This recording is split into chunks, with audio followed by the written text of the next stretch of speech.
Hello, magandang buhay mga kabakeks! For today's video nga ay naglayas muna tayo ng ating lungga. Kami nga muna ay makiki-birthday dito sa aking tiyahin. Mainam-inam na nga din to ng paminsan-minsan ay makapag-relax-relax at makigulo-gulo paminsan-minsan. Ang mga problema nga muna natin sa ating tahanan, ating munang kalimutan at minsan-minsan ay maggala. Hayaan na nga muna natin na ang problema natin ang problema sa atin. At eto nga, huminto nga muna kami sa isang tindahan na naming nadaanan. At ang aking inay nga ay bibili ng stick na gagamitin sa kanyang fishball at kikiam na kanyang binili. Fishball at kikiam nga ang naisip ng aking inay upang mapagsalu-saluhan doon sa birthday yan na aming pupuntahan. Ang birthday ang pupuntahan nga namin, ang birthday ng aking tiyahin ay hindi nga bonggang-bongga katulad ng ibang birthday yan na inyong pinupuntahan. Kasama ko nga pala ang ating baby bakek sa ating biyahe at ayan, tignan nyo, nakuha pang magpakyut at tuwang-tuwa nga dahil siya'y nasa galaan. Ang kasama nga natin sa biyahe ay si nanay at tatay, ang kapatid kong sumunod sa akin, si Kuya Bakokong at ang kanyang pinsan ni si Ate Bakekang. At iyan nga mga kabakeks, ang duhat na madalas pinupuntahan dito sa Orion, Bataan, General Lim. Diyan ay matatanaw nyo ang malaking krus ng Bataan. Madalas nga itong pasyalan pag dapit hapon dahil maganda nga ang tanawin dyan at tanaw na tanaw mo ang napakalaking krus na yan. Dito nga ay makakapag-relax ka at makakatanaw ka ng magagandang tanawin at fresh air. Kaya marirelax ang iyong utak at kahit paano makalimot ka panandalian sa iyong stress o problema. Pero hindi na nga muna tayo hinto dyan dahil hindi nga iyan ang ating destinasyon. Sa pagpunta nga natin sa ating pupuntahan ay eto. Magsasuffer nga muna ng konti ang tricycle ni tatay at itong lugar na ito ay puro matarik at ayan nga bumaba na nga si inay dahil hindi kinaya ng tricycle. Huminto nga muna tayo panandalian dito at tumanaw-tanaw ng konting tanawin at lumanghap-langhap ng konting sariwang hangin. At iyan nga mga kabakeks, kita-kita nyo naman sa pagmumuka ni Baby Bakeks na ang sariwa ng hangin dito ay nakaka-relax nga. Ang sarap nga din tumambay dito at kahit papaano ay nakakalimot ka sa mga iniisip mo sa buhay. Sa dami na nga din natin pinagdadaanan sa buhay, paminsan-minsan kailangan din natin mag-relax at isang tabi pansamantala ang ating mga isipin. At ayan nga mga kabakeks, tignan nyo nga si Baby Bakeks natin diyang ngiting-ngiting tagumpay dahil siya nga ay nasa galaan. Maigi na nga din to para paminsan-minsan ay nakakalanghap ng sariwang hangin si Bakekang natin at hindi puro polusyon ang lalanghap or usok sa bayan. At eto nga mga kabakeks, nasasalungahin na naman tayong daan. Kaya bababa nga dyan si ating Bakekang at si Kuya Bakokong para mapagaan ng tricycle. Tayo nga at si Baby Bakeks ay hindi nabababa dahil sobrang init nga sa daan. Medyo malapit na nga din yan kaya okay lang na medyo maglakad-lakad sila ng konti at ayun nga sila, natatanaw na natin at paakyat na sila. At nandito na nga din tayo guys sa ating destinasyon at ayan na nga yung iba nating mga kamag-anakan ay nandyan na sa baba. Ang mga makakasama nga lang pala natin dyan mga kabakeks ay mga kapatid ni nanay ko. Tignan nyo nga naman ang ating Baby Bakeks, ngiting-ngiti at ayan nga si Kuya Bakokong pababa na dahil medyo bulusukin nga yan at ayan nga bumababa na din ako, medyo masukal-sukal nga lang ng konti pero okay lang yan dahil kayang-kaya natin yan kahit karga pa natin si Baby Bakeks. Medyo mainit nga lang dyan mga kabakeks pero hindi mahapdi sa balat ang araw kaya't okay lang. At tingnan nyo naman si Baby Bakekang natin, nakangiti pa nga siya dyan at parang walang init na iniinda. At ayan na nga si Kuya Bakokong at si Ate Bakekang ay sinalubong na ng mga makakalaro nila or mga pinsan nila. Sinalubong na nga din tayo ng isang tito dyan at kinuha nga si Baby Bakeks natin. Akala mo naman ay magtatagal sa kanya si Baby Bakekang.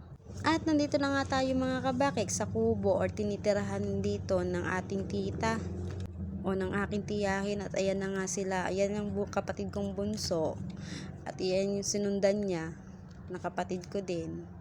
At andyan na nga din ang aking ibang mga tiyahin. Sila nga ay mga nagsisikain na ng tanghalian nang kami ay dumating at iyan nga ang aking tiyahin na may kaarawan. Sinabi ko nga sa kanya dyan ay kami magbidyohang dalawa dahil siya nga din ay nangunguha ng video at iyon nga nagkakatawaan na nga kami dyan. At yan nga ang aking tiyuhin na bumabangka sa aming kwentuhan.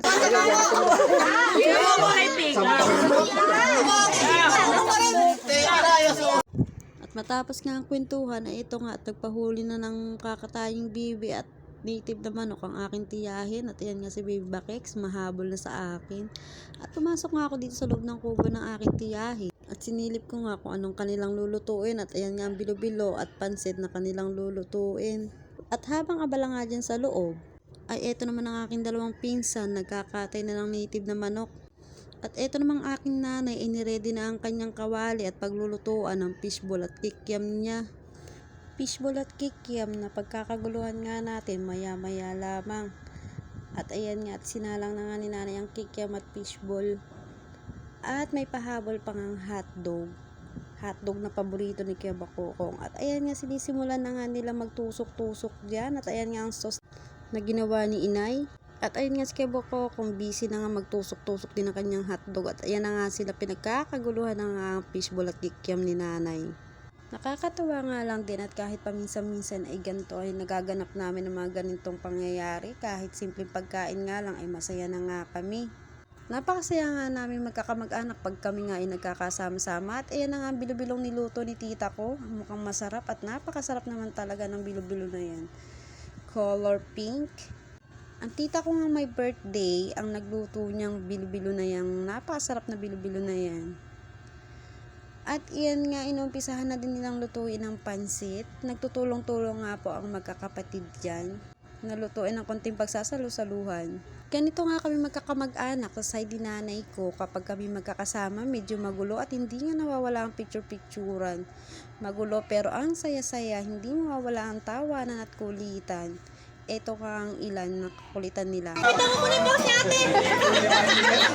Oo nga, wala kang bangs! Tatay kilap! Ba! Ba! Ba! Ba! Ba't tatay kilap? Wala ka naman dito!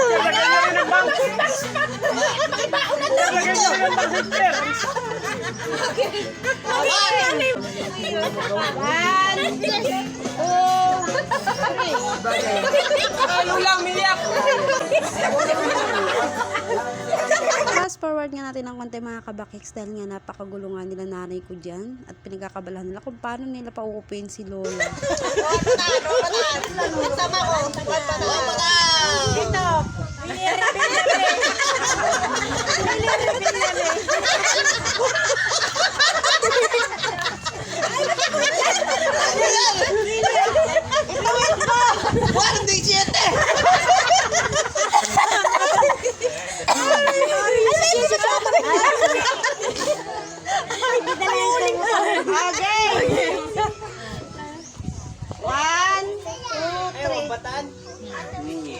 Tawag mo na naman. Next. Lalulok na. Nalaway ko. Nalaway na ito. Parang nakakasunggo. At matapos nga ang kaguluhan at kakulitan ng mga nanay namin mga kabakiks, yan namang mga apo-apo nila ang kanilang pipicturan. At tingnan nyo nga si Kuya Bakokong natin dyan. Oh, angas. At sabi ko nga, di patingin ako sa mga nanay at tatay. Nanay nito mga to. Yung mga nanay.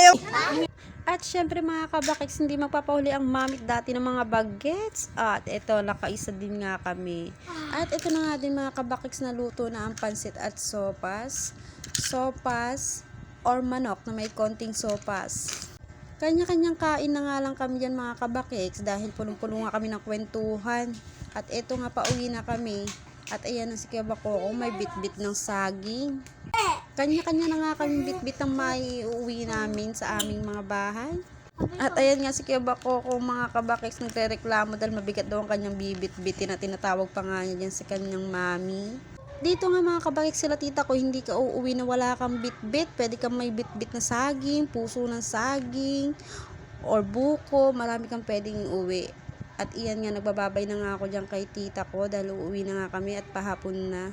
So, ayun na nga mga kabakik. Hanggang dito na nga lang ang ating video. Salamat sa inyong panonood. Hanggang sa susunod. Bye!